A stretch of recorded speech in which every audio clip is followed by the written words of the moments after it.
بسم الله والحمد لله والصلاة والسلام على رسول الله صلى الله عليه وسلم.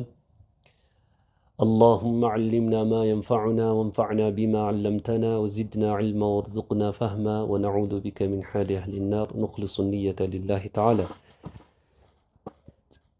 يقول الله تبارك وتعالى ولمن خاف مقام ربه جنتان. الله سبحانه وتعالى እሱን ለፈራ ሰው በጀነት ውስጥ ሆኖ ራሱ ሌላ ልዩ የሆኑ ሁለት ጀነቶችን እንደሚሰጠው በቁርአን አሳወቀ ማለት ነው። አላህን መፍራት ዋጅባችን ነው፣ እሱን መጠንቀቅ ግዴታችን ነው ማለት ነው።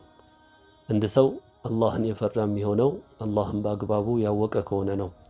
መሰረታዊ ዕውቀት ያለው ከሆነ አላህን መፍራት እንዴት እንደሆነ ያውቃል ማለት ነው። አላህን መፍራት ዋጅባችን ነው። እሱ ባዘዘው መታዘዝ በከለከለው የመከልከል ግዴታ አለብን። ነብያችን አለይሂ ሰላቱ ወሰላም በሐዲታቸው ላይ ምን አሉ? ለው ተዕለሙነ ማ አዕለሙ ለضحክቱም ቀሊላን ወለበከይቱም ከሲራ። እንዳው እኔ የማውቀውን ብታውቁ ኖሮ ትንሽ ብቻ ስቃችሁ አብዛኛውን ባለቀሳችሁ ነበር አሉ። ምን ለማለት ነው?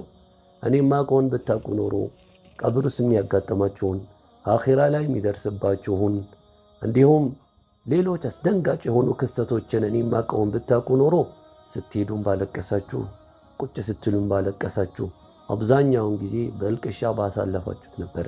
ግን እኔ የማውቀውን አታውቁም አሉ ነቢዩ ዓለይሂ ሰላቱ ወሰላም። አላህን ከሁሉም በላይ የሚፈሩ ናቸው። ከሁሉም አብልጠው ከሰዎች ሁሉ አብልጠው አላህን የሚፈሩት ነቢያችን ዓለይሂ ሰላቱ ወሰላም ነው። አላህን ልንፈራው ይገባል። ለወነጀለው ወንጀል ሁሉ እሱን ወደ እርሱ ተመልሰን ልንጸጸትና ንስሐ ልንገባ ይገባል፣ ልንቆጭ ይገባል ማለት ነው። አላህን ሱብሓነሁ ወተዓላ በፍጹም ትእዛዙን መጣስ አልነበረብንም። እሱን ፈርተን መጠንቀቅ ነበረብን። እንዳው እኮ ሰው ህግን አክብሮ ህግን ላለመጣስ ይሞክራል። የሚወደውን ሰው ለማክበር ሲል ያ የሚወደው ሰው የሚጠላውን ስራ ከማድረግ ይቆጠባል ማለት ነው። አላህ ልንወደው ከሁሉም አብልጠን ልንወደው ይገባል። እሱን ልንታዘዝ ይገባል። እሱን ልንፈራው ይገባል። ግን እሱን እኛ ትእዛዙን ጥሳለን፣ እንወነጅለዋለን። አንዱ ሲያለቅስ አዩትና ምንድነው አንተ እልቅሻ ታበዛለህ አሉት። ከአላህ ፈሪዎች መካከል ነው። ስለሚያለቅስ እልቅሻን ስለሚያበዛ ለምን ታለቅሳለህ ብለው ወቀሱት። ምን አለ? በከይቱ ዐለ الذنوب لعظم جرمي وحق لكل من يعصي البكاء ولو كان البكاء يرد همي لأسعدت الدموع معا دماء. والا بكيت على الذنوب لعظم جرمي. أنيكم ما لكسو يا لك اسكت لونجلي بذاتنا يا لك اسكت وانجلي سلا تدرارب سلا بزبني كو يا لك اسكت على وحق لكل من يعصي البكاء وحق لكل من يعصي البكاء. كل አላህን የወነጀለ ሁላ ማልቀስ ይገባዋል። አላህን የወነጀልኩ ሁላ ልታለቅስ ይገባል ለወንጀልህ። ወለው ካነ البكاء يرد همي። እንዳው እኮ እኔ አልቅሼ ቢወጣልኝና እንዳው ከሀሚ ከወንጀሌ በወንጀሌ ምክንያት የያዘኝ ጭንቀት ከሀሚ የሚያላቅቀኝ እንኳ ቢሆን እልቅሻዬ በወንጀል ምክንያት የደረሰብኝ ጭንቀት ከጭንቀት የሚያላቀኝ እንኳ ቢሆን ለአስዓደት الدموع مع دماء አይደለም ባብቻ ደምን በጨመርኩበት አለ። በወንጀሌ ምክንያት የደረሰብኝ መጸጸትና መሰበርን የሚያስወግድልኝ ከሆነ አይደለም እንባ ደምን ቀላቅልበታለሁ አለ። ይህ አላህ ሱብሓነሁ ወተዓላ ልባቸውን ያፈራላቸው ሰዎች የሚናገሩት ንግግር ነው ማለት ነው። አንድ ወንጀል የወነጀሉ እንደሆነ خلاص ወደ አላህ ወዲያውኑ ይመለሳሉ፣ ያለቅሳሉ፣ አላህን ተውበት ይለምናሉ ማለት ነው።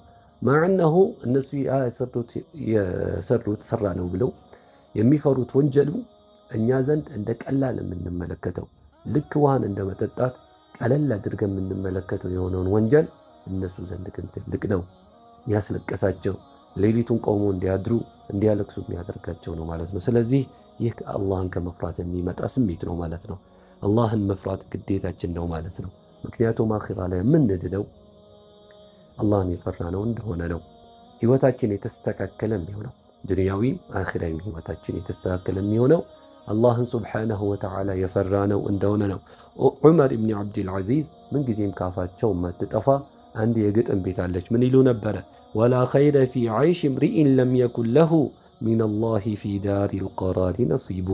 እንዳው እኮ የሰውየው ህይወት ምንም እንኳ ሰውየው በቤተ መንግስት በሚመስል በፎቆች ውስጥ እንኳን የሚኖር ከሆነ በዚህ በህይወቱ በኑሮው ምንም ኸይር የለበትም።